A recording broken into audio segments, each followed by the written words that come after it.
I'm going to give a brief overview of 3 projects and what we've learned over the last decade, but the most important item I probably ought to acknowledge starting off is the logo on the bottom left, Aldas, and that's Paul Jennings. Paul Jennings has been testing buildings for airtightness since 1987. Bear in mind the regulations for air testing came in 2006. I've had the privilege of working beside him for a number of years, and that's where most of my knowledge has come from when we come down to the airtightness side. A number of these slides and photos are indeed his. So, going straight into it, the 3 projects that we're going to cover, there is Wilmcote House, and this is due to be the largest EnerPhit when it started design in Europe. It's an old tower block in Portsmouth. This was it a few months ago, pretty much completed. And there's been a lot of learnings over this. It's been on site for a number of years. There's been a significant amount of training of people on site. Moving from there, I want to discuss a recent test that we undertook a few months ago, Agar Grove, a passive house development in London, and some of the things that people don't consider at the design phase. And then finally, we're going to talk about Chelsea Barracks.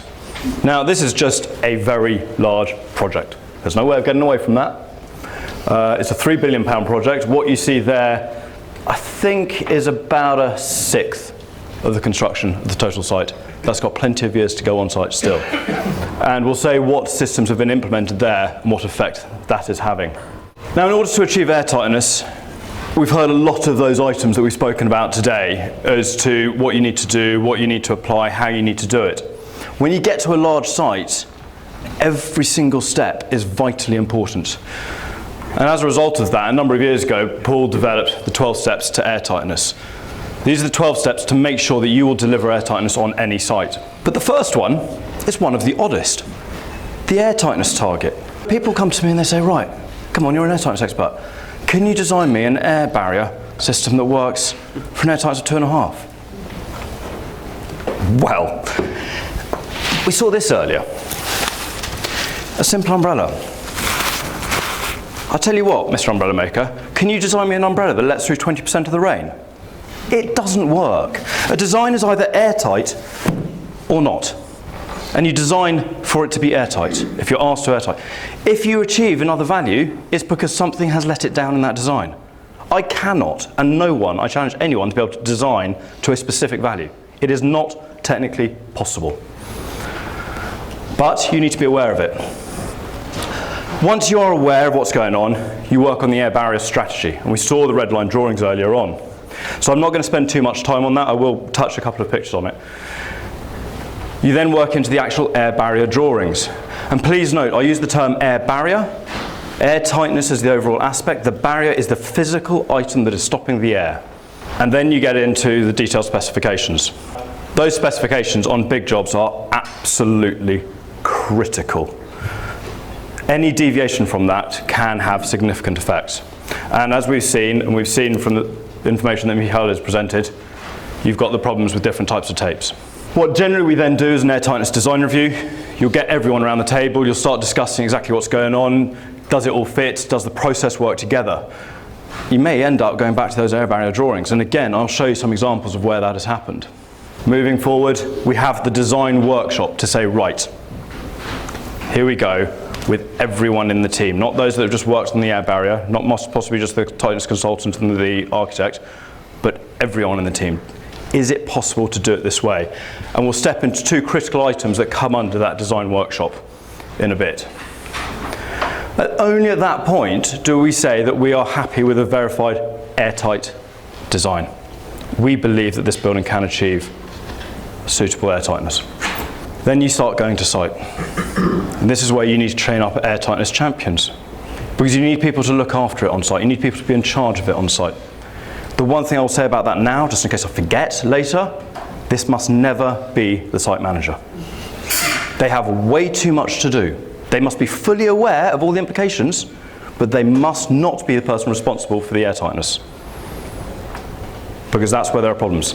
Now bear in mind, this is for large-scale sites. When you're on an individual site, things might be different, but we still would try and advise people, the airtightness person is not the site manager. You get onto the air barrier delivery. This is your installation. This is what we've been lucky to see Roman putting forward today. And there's a couple of tips in there and a couple of items that we've got, and I'll come on to those as well later on. At this point, you might call in, especially someone like Paul, to come and actually do the initial test. But it's not a test for a value, it's a test to find out where there may be failures. It's a test to find out what is the quality of the installation that's happening. A value is very useful, but the report and the identification that is found on site is more useful. And those can fundamentally lead back to redoing. And it happens time again. Then you may have the preliminary testing, the actual value of what is happening. So on large-scale sites, we'll do 3 stages of testing, because any of these 2 stages can lead back to doing more work. Finally, the building's built, and you get that final acceptance test. And a lot of people stop there. Well, that's fair enough. You've got your air leakage certificate. You're done, you're finished. But actually, you're not finished. Because if you really want to make airtightness work, you will have a review to say, actually, how do we make things work? How do we improve this for the next time? Because every single time with different forms of construction, different teams working on sites, we've found that to be one of the most useful items going forward. So, talking about how to make it work, I've already mentioned a design is either airtight or it's not. Pretty straightforward. If you don't have a comprehensive design, you won't achieve it. And by comprehensive, we are talking about detailed. The red line strategy drawing, which I see a lot of people provide us with, is not a comprehensive design. We're talking about the details of what is happening, especially on junctions. And bear in mind, if you are designing this, contractors can't improve design. They can make it worse, but they can't improve it. So if you haven't put the detail in there, I'm sorry, but I do not accept people turn to say, well, the contractor wasn't good enough. If you haven't put it in there as an architect, you cannot blame the contractor for failure on site. Now, you'll be lucky to get someone of Roman's quality on site, and they will be able to do it. But in the UK industry, that is generally unlikely, very unlikely. And it is all about the specification, and we'll step into that briefly as well. The items that you might expect to see as you're going through on a large-scale site: design checklists, the barrier detailing, coordination schemes, sequencing, responsibility matrices, who is doing what, the schedules of penetration, so a full list of exactly what penetrations, how they are dealt with, how the training is being dealt with, what is the training, who's it actually for. A lot of people tell me, yeah, we're doing site training for the operatives on site. Great. That to me isn't the most important training, and again we'll touch that in a second. The intermediate testing has been scheduled to people know what's happening. Quite often we find they're not even aware of it. And the last point I want to touch, you might be doing airtightness, but you're being very irresponsible if you're not considering the ventilation design and the impacts of your airtightness on the ventilation. The question should always be, what is happening with the ventilation? And just have someone make sure that that is included and someone is covering it and they're fully aware of what is happening on the airtightness side. So, let's take a step back. Design stage, airtightness design review, you'll get details. And in these details, you'll be given a barrier line. You'll get this barrier, and here there are 1, 2, 3, possibly 4 different junctions along this line. So this is the pre-tender airtightness design that we got for one project. If I then look at the design that happened pre-construction, so this was through the design review, the workshops, actually it changed. You can see a bit of the detail change here. And the reason that is, it ended up being a lot more simplified, a lot easier to build, a lot quicker to build. And what's interesting is that last point, no priming of masonry. And I'll come back to that as to why that is potentially important. So responsibilities and sequencing on large-scale sites, you need to know who is responsible for what. What are the sequences of installing items? You'll have site inspection checklists. You'll have those sequence equality checklists. Right, that part has been done, next person can come on. Now this sounds very, very onerous. But the Chelsea Barracks site I'm about to talk about has 1,000 subbies on site every single day. It's got a site office which holds 450 people. You don't have this in place, nothing will happen. Let's look at this. Very simple detail. This is actually from Wilmcote, again. Okay, that's what we're building. There's the detail. Right, how do we build it? People don't really think about that particular part. This is sequencing. The number of steps, there you go. And that's the order it has to be put in. That detail has to be considered.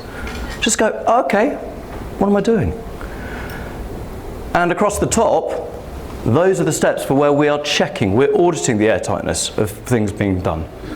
So again, it is quite important to bear in mind that complex details can lead to quite complex situations. And can it actually be built? This is half the reason that designs end up getting redone. Because it's not fair just to present that drawing to the installer and go, there you go. I'm sorry, but if you can't do it, how on earth do you expect someone else to do it? If you haven't gone through that process, how do you expect them to do it? We had one very, very tricky item on Wilmcote House, which is this steel structure that ended up being called the Beast. I wanted to be able to take it back for demonstrations after the whole project was built, but we couldn't even lift it between two of us and get it into the car. That was there for site training to say exactly how to do that detail because it was so complex. It's things like that that need to be considered. You can't get away occasionally from complex items, so there needs to be a way of dealing with it. That last picture leads to this. Every single step has to be detailed, along with the responsibility for who is actually lead on that package, who is responsible for signing it off, then where it's going to get to, has it been audited by the external consultant. So when you're dealing with these large sites, you've got to go through these processes. Because the responsibility otherwise, they end up suing someone down the line for something not happening, and they've got to work out at what point it is. And if they haven't got a responsibility matrix, they end up going, well, you're responsible for airtightness. It's obviously you, even if it had nothing to do with them. So as you can see, a lot of these items are learned from these large sites, and which you can apply onto the much smaller sites, not necessarily to this level of detail. Now, this next point is an item that we have found in the UK people do not consider at all. It's part of the design for airtightness. And it's designing airtightness for testing. How actually are you going to test this building?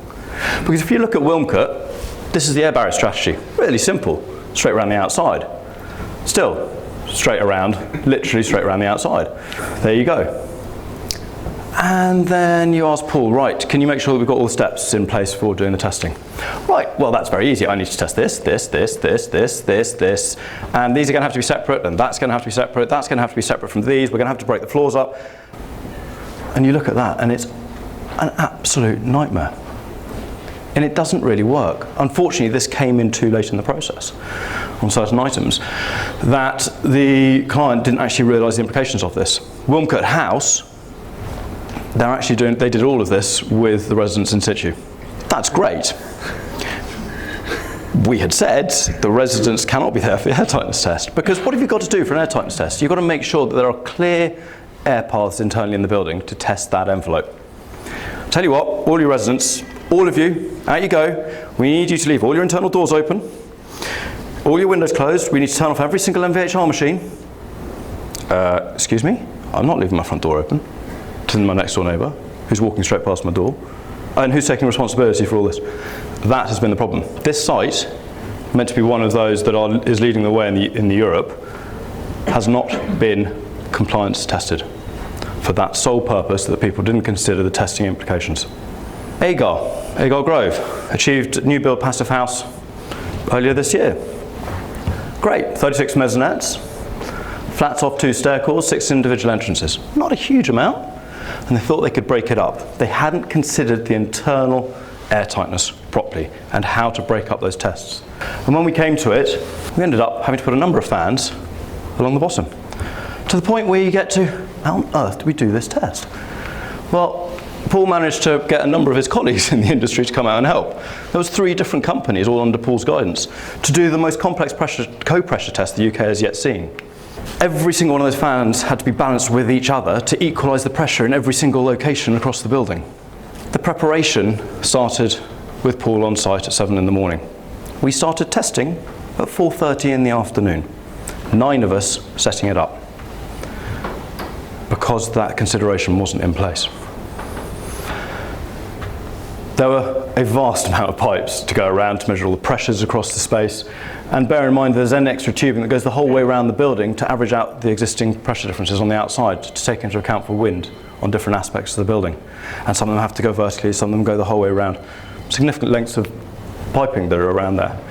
You've got to see it off the MVHRs. Thank God this building had just 2 central MVHR units. Wilmcote House, there's 1 MVHR for every single flat. So you can imagine just, okay, we've got to calculate that in, and we're going to go and have to seal every single one. That was us cleaning up at the end of the night with just some of the tubing. There is a huge amount just to be able to do one test where people have not considered in the design how you're going to test that building. But the most important point here is, I've said how you're going to test the building. Take it one step back. How do you test that building for the intermediate steps to make sure you're on your progress to get airtight? When it's halfway through being constructed, when you're working over here on the part of the site. You're not doing the development over here. I finished my airtightness over there. My airtightness team are slowly going to move around the building. I want my plasterers to get the plasterboard up and plastered started up over there. But hold on, we haven't tested the building. We don't know if that's okay. How do we deal with those processes? So things to consider at those design stage. People don't consider designing with fire. Fire bats are airtight, for example. You don't duplicate that whole aspect of fire and airtightness. Quite often fire items are airtight. You need to check, you need to verify it, but quite often they are.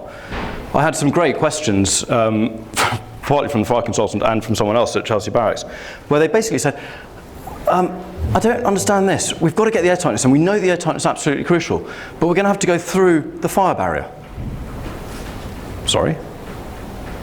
Yeah, can we go through the fire barrier? I think fire might overrule airtightness, but they should be fundamentally the same. So it's just thought processes. It's just that little bit of consideration. Check what is being specified. Fire will lead, airtightness can follow on that side, but it has to all be dealt with at the early stages of design. One of my favourite, we've not spoken about this today, and this is the reason I've put this here, expansion and movement joints. What I call butterfly joints.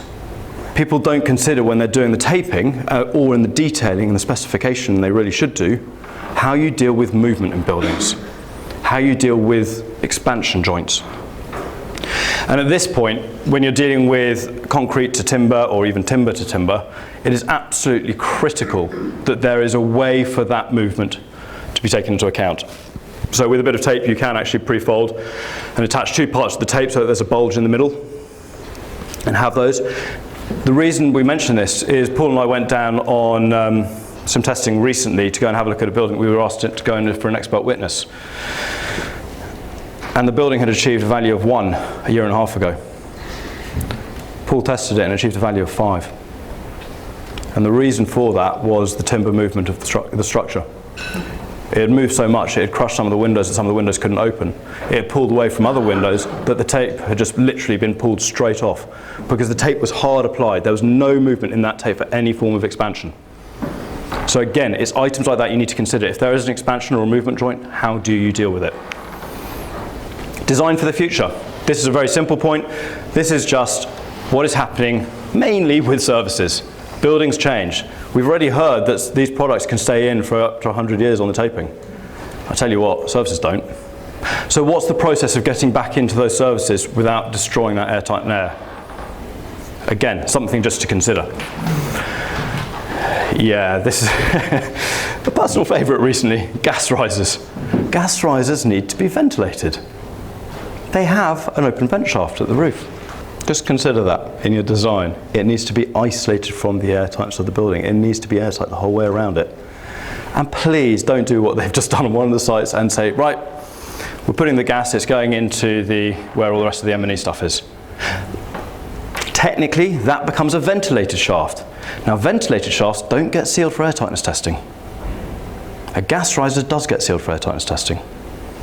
So you cover up the issue of a gas riser, which isn't great in my opinion, but that's the way it works. And the last point on the design stage, concrete is airtight. No, not all concrete. Holocaust concrete is not airtight. It's just an item just to have there. Bear in mind, some people will say, yeah, all these items are airtight. No, they're not. Again, just double check. So we're going to move quickly on to construction stage. Why are we looking at the construction stage? Well, the taping is crucial because otherwise this is what you get to see. Look at where that's coming in. That's coming in under that windowsill. That's not helpful for anyone. So you've got to consider the training of those guys working on site. And actually some of the girls that we've seen on site have done a superb job. They are quite often more concerned about the quality, shall we say. And rightly so. The Airtightness Champions training is crucial. It's for the management, it's for the sealers. But the management is that crucial part. The installers can be the best. If the management isn't there to support them, it's irrelevant. Sorry, you've got 5 minutes in this room, you've got to move on. No, I haven't got time to QA check. Off you go.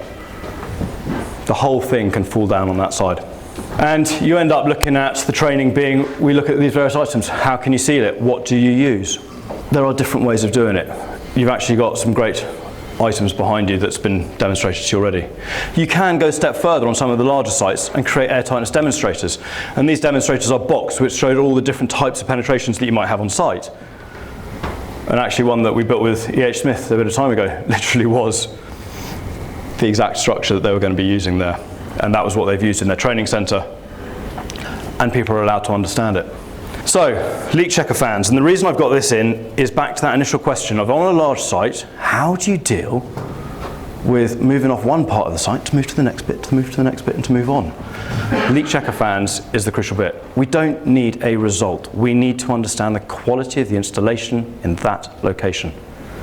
And all we do is we'll put in a leak checker fan in an area, and we'll make sure that area can be depressurized, maybe to 25 pascals, it doesn't need a huge amount more. And I don't care what's happening through internal block work or internal junctions. I don't give a damn if they leak. All I care about is where my air barrier is, what the leakage is along that line. So if it was this room, which would actually need a large fan for, I'd be going around the external walls. I wouldn't care what was happening on coming through the internal doors or anything like that. I'd be looking at and verifying all aspects of these external windows. And my leak checker fan is just building up the pressure for me to go around and to QA check that. And we'll show you some of those tools in a second. Now I've got a minor bugbear. I get told a lot, oh look at this taping, it's really neat. It's great, isn't it? To me, I see very neat taping, I get very, very skeptical very quickly. Because there's a very small handful of people that can achieve neat taping at the good quality in the UK. Generally, neat taping to me is what Roman explained earlier. Someone's just applied, run over, done. They've got it in a straight line and that's it. That's what they've got to get done. If it's not a straight line, quick, rip that off, about there, straight line. This is actually my house. We are building at the moment. I have not been able to manage my own site because I work quite a long way away from it and I'm out quite a lot. Went back in and it had really neat taping. Something was worrying me and I wasn't sure what was worrying me. And Paul came round and we very quickly picked it up that items hadn't been applied correctly. And this is 2.5 weeks after it had been taped. You could just rip it up. And this is very simple. This was down to preparation. And this is probably even clearer. The taping that you can see down the bottom is actually neatly done. Problem is, nothing has been prepped properly. It's great. The glues are wonderful. The tapes are superb. But they stick to whatever is on the surface if they can't get to the surface. Preparation is absolutely crucial for this type of stuff. So the tools for airtightness. The press fix tool. One of the most important items that there is. And this list is pretty much in an order of what I would call importance. And the reason for this, Roman's mentioned it a couple of times, but actually for me one of the main reasons is with your hand, with your thumb, you do not get that pressure, even pressure the whole width of the tape. You end up just applying it on a thin strip or a fatter strip. Unless you go over that tape 5 or 6 times with your hand, you won't get the full grip of that tape. That is what that works on. And it also gets the pressure on. Bear in mind that these are pressure activated glues. If you don't apply proper pressure, you will lose 50% of its bonding ability. It will not grip as well. One site, brand new press fix, that was the press fix at the end of that job. That job achieved 0.08. The guy went to work on it. Number 2, fingernails. I don't generally cut my thumbnail because then I can get my thumb in under and check whether they've been applied properly. Otherwise it's a real fiddle. It's just a simple item, but it's a real fiddle. Or to get the backing off the tape. It's just one of those items. Knife, yeah, great. Chain. Now most people don't know what I would mean by chain, that's fair enough. This is a tape that I would not use on site. And that's not because it is a Proclima tape. That's because someone put it down on site. On large sites, there is no such thing as a clean site. As soon as that happens, on a number of large sites, that tape is dead. because it gets so much crap stuck to it on the edges because they've lost the protective items around the edge. A chain is quite simply, for me, actually you saw Roman using a different version, he had it hanging over his arm, but a chain you can put on your tool belt, you have it sat there is no way that tape can end up on the floor. So you just have it sat in a chain off your belt. Quite often I'll go to site and they're doing all this taping. It's like, great, there's something missing here. They've got no items in which to prepare the surface, a cleaning kit. Again, one of those critical items that you ought to see and look out for. The primer for prepping the surface. A torch, for those of you that are going around site to visit sites, again, is critical. The torch is really useful, even in quite bright daylight. You shine a torch along a tape, it highlights shadows. Shadows highlight curves in the tape. They highlight where the tape is slightly lifted. They highlight where things aren't applied.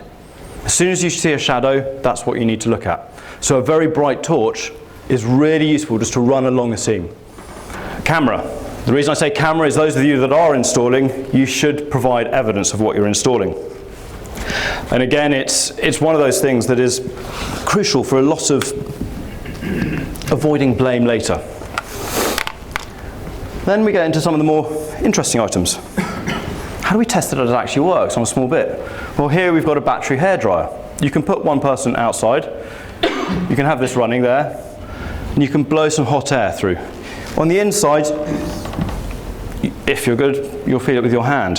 One item that we work along sort of quite a lot with actually is a hot wire anemometer. One of these items. It gives us airspeed and it gives us temperature, so we can see fluctuations. And you can literally just run this along, nice and gently, around the whole side of a window. This is from duct testing. This is 60 quid, 70 quid. I can see it on my phone. I get a whole bit of information. Again, it's just useful items to sit on and see where you are. Now, other items that I've got here that I can show you later on, there's a thermographic camera, and then the smoke gun, which you saw earlier on. But that is actually the most important item. Please use your brain. Everyone, use your brain. The amount of times we've been to site and it's just sort of, I don't understand. Firstly, how has this happened? Secondly, what's this actually doing? Airtightness tape. We found airtightness tape in the middle of a wall. Well, it said it on the specification. Really? Okay. You didn't want to question it. Well, okay. You get some very odd things when you go to large sites. So, a couple of the items that we're covering on the on-site extras. Plasterboard. This is a key item, and again, I just refer back to what Roman was doing, especially around the windows. Quite often, I will see tape just put from the wall to the window, and it'll be in a straight line. It won't follow the edge of the wall right back in and across. The problem being, as soon as someone puts the plasterboard in, they break that tape, they break that bond, and they ruin it. So tape, you've got to have that ability for the plasterboard to come in. You don't tape straight the way across the gap. But there is also the consideration of what is the actual air barrier at certain points. You've put in all this wonderful work. Bear in mind, sometimes the ducts form part of the air barrier, so it's not necessarily your fault. It might be someone else's. Depressurization. Ducts are meant to be airtight. That is sucking in a lot, and that was with a sealed unit inside the building. So nothing should have been coming in through that at all. But just to finish this particular part, the accidental passive house, Chelsea Barracks. They came to us saying, we need help on achieving an airtightness of 3. Okay, well, we could do that. Yeah, we know, that's why we've come to you. Fine. We put in place a number of processes. The worst result they achieved on the intermediate testing was 0.67. They'd never got better than 3, which is why they came to us in the first place. And the reasons that happened, item number 1, no blame culture. We've had that mentioned this morning. No one can blame a worker for quality. You want that worker to admit to a fault if they've done something wrong. Time and again, we've been to site, something's been covered up. Why has that been covered up out of sequence? Lifted up. No, that needs redoing. You want that no blame culture, so they fill in those boards, or they write, or they inform someone that something has happened and it needs to be repaired. The detailed specification, pretty straightforward. Detailed design reviews and workshops, live site QA training. Actually, it took a few times. Paul and I went around with the management on site to show them what we were looking at, what they ought to be looking out for, and what we were picking up, so they can understand those processes. You might do a detailed specification. You want people to adhere to it. Changing specifications is dangerous with airtightness because the quality of the product varies a lot. The great thing about Chelsea Barracks is they had an incredible change management system, so that any variation from the specification had to be verified, had to go through, had to be signed off by all parties that it affected. So anything that touched, anything to do with airtightness, came past us. It meant there was a hell of a lot of work, but we knew exactly what was happening in every location. And to reinforce, no blame culture. There is no stupid question when it comes to airtightness. If something doesn't make sense, or if something doesn't work, or if something has happened, say it. Get it out there. So, actually, on large sites, the key to airtightness is very simple. It's not what most people think it is. It's management. And that's basically the key message. Failures, when things go wrong, people don't really consider the implications. The implications are that there are a lot of further investigations. The costs of getting someone in to go, well, what's happened? Where is it? There's been a failure recently at Wilmcote. We've recommended they've got to go in and take down pretty much most walls in a finished flat to work out what the problem is. And it ends up with that significant amount of material being removed. And we've already recommended on this and on other sites that specialist airtightness people have to go in to repair it. They now have to get those guys who are right at the top of the industry to go in to make that good. You end up having major time overruns and major cost overruns. There's one site of 4 houses. Cost overrun was 75 grand, purely because of airtightness, because they got it wrong. So that has led to contractual failures. And that's what people need to be aware of those particular aspects. And that's when, unfortunately, we get pulled in, or fortunately, I suppose, whichever way you look at it, as expert witnesses to actually say, well, where did that issue lie? Where was the problem, etc. So, just to wrap up, 10 years of Passivhaus. There is a whole load more information, and please ask Paul about this if you want to know more about it. But he tested these 2 buildings back in mid-2008, EFOL, and then the office building in Mahuntleth. On the same day, they both achieved 0.3. So we had both the domestic and a non-domestic, being the first 2 Passivhouses in the UK, they both achieved 0.3. The EFOL, the domestic, was actually, Proclaim were quite heavily involved in that at the time. There is also an EnerPhit project which is due to be retested June next year. We retested them last month. Domestic, 0.4. There was a little bit of warping on a door, I believe. This is an interesting one. It's no longer an office building. It's a school building. It dropped quite significantly, 0.3 to 1.6. So the result is, one's still a Passivhaus, one is not 10 years on. And this is because people do not consider designing for the future. The changes there have made quite significant problems. And again, by all means, speak to Paul and you can understand exactly what has happened there. So, final slide, just to wrap up. I thought it'd be quite useful to put a chart up there as what sits on management and what sits with the installer when you're working on a site. And it's really interesting when you start to allocate it. Because you start off management, yeah, well, it's under the management side, the design, they've got to make sure that's all signed off and done. Yeah, of course. Processes, they've got to get all those processes absolutely spot on and right. Easy. They've got to make sure who's responsible, pass it around, make sure everyone's got their right position. Okay. They've got to make sure they've got that no blame culture.